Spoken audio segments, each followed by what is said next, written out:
The sutras speak of the Buddha encountering sickness, old age, and death as incentives, encouragement, what led him to begin practice.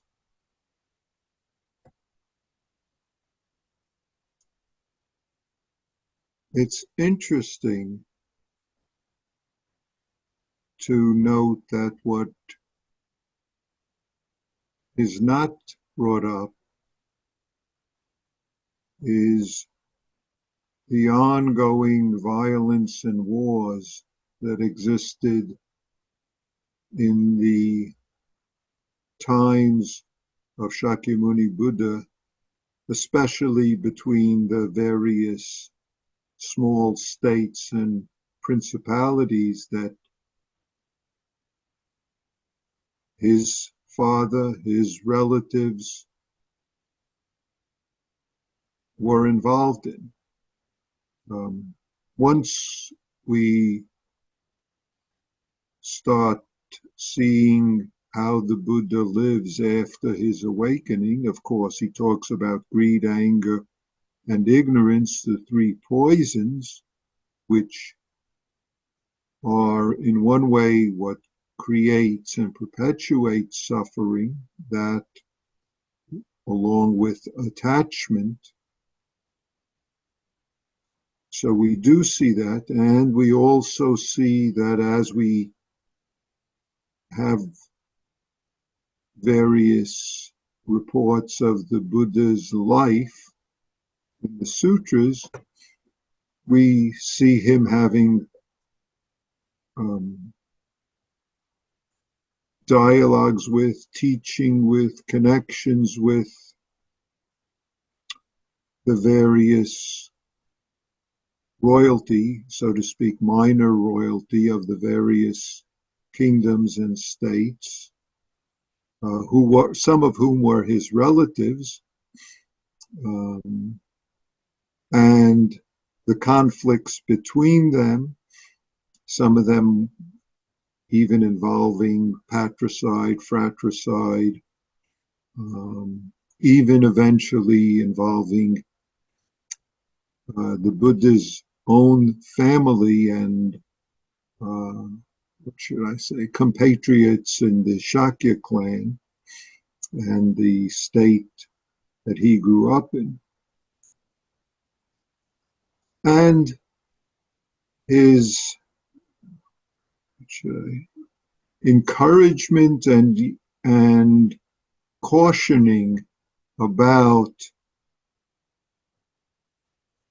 the results of the wars, minor skirmishes, major wars, slaughters, massacres that occurred, that the sutras discuss, depict, and that some of his disciples, lay disciples, kings, queens, courtesans, are involved with.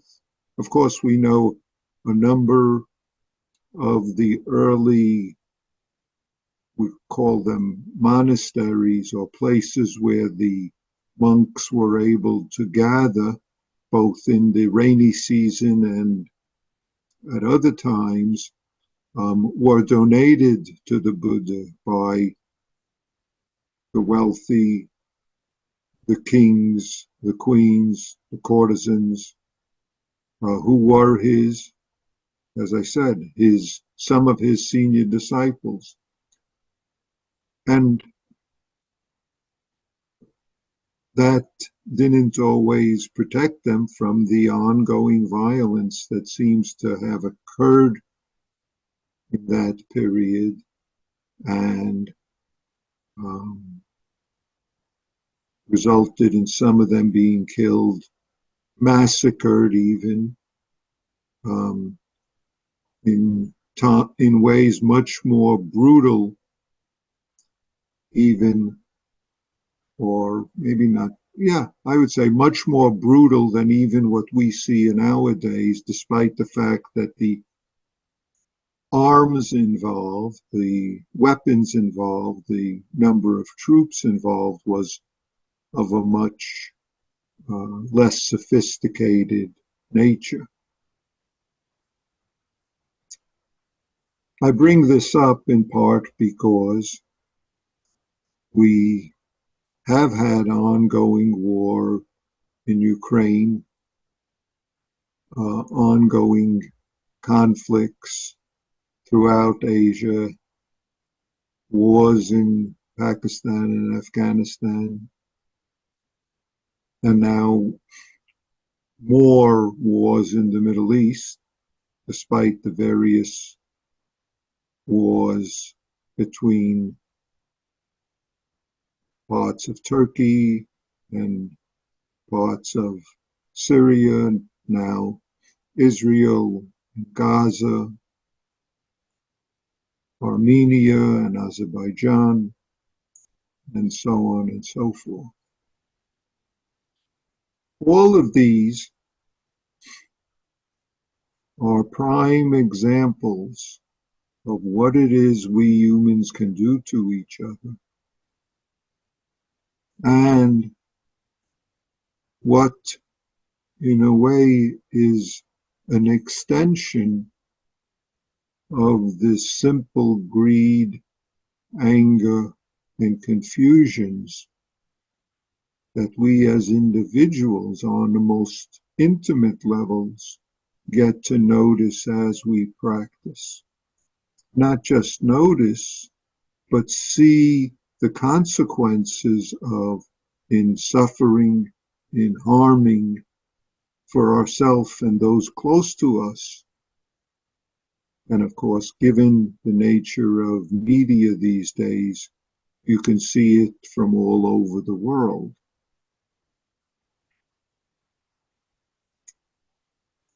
In all sorts of brutality, in all sorts of ways that lead to suffering, some of which we might experience ourselves. Both suffering from the immediate consequences and suffering from the, what should I say, extended consequence. At some point, I might talk about the massacre of the Shakyas, Buddha's family. There are 8 almost complete, somewhat different versions of this in the Chinese sutras and 2 complete Pali sutra text versions, as well as many, many references in the sutras to the events. But that I want to leave that for another time because that would be an extended talk about that, which, while useful, is something that I think we should first reflect on in terms of how do we, in our own small life, do things where we hold on to resentment, hold on to thoughts about I was humiliated or abused by, hold on to anger and comparisons, and use that to either create suffering, perpetuate suffering for ourselves, or create, generate harming to others. It's important to start and continue to be aware of when those anger, greed, resentment, the various forms of this arise, sometimes within families, sometimes within people who are intimate with each other, and sometimes with people at a distance, sometimes with people right now occurring, and sometimes that those are stories that we hold on from the long past, stories that we sometimes rehearse to ourselves and justify to ourselves what's happening, what's the cause, what does it mean. This is really where our practice, in a sense, hits the road.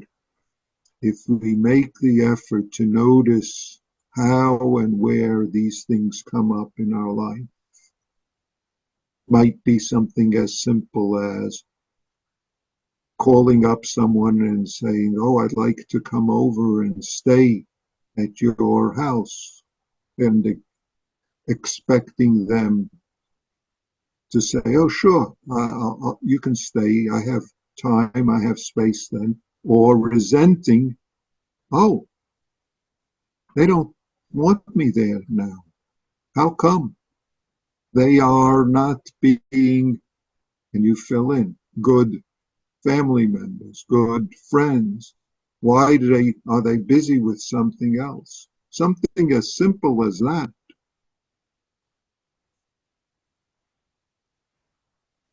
Or when we discover or feel they've neglected me, they've insulted me, they invited someone else and didn't invite me, they don't call me up and praise me.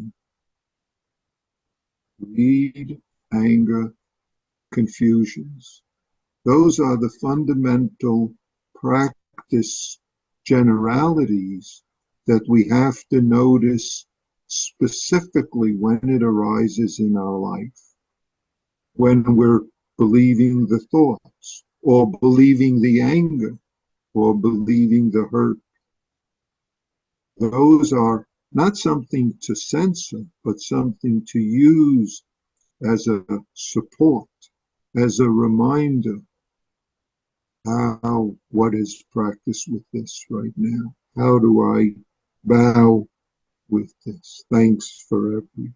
How do I embrace this as my life and respond in a skillful, nurturing way, both in terms of so-called my life and in terms of the life of all the people that I meet, those that are involved in this? It's these poisons that the Buddha encourages us to practice with.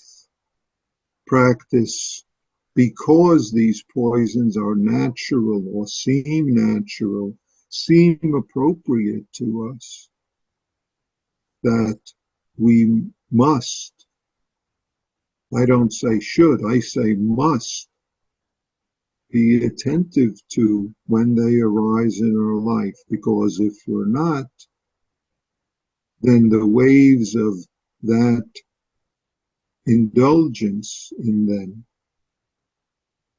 is what causes harm and suffering, causes small wars among friends and families, and causes larger wars among nations and peoples.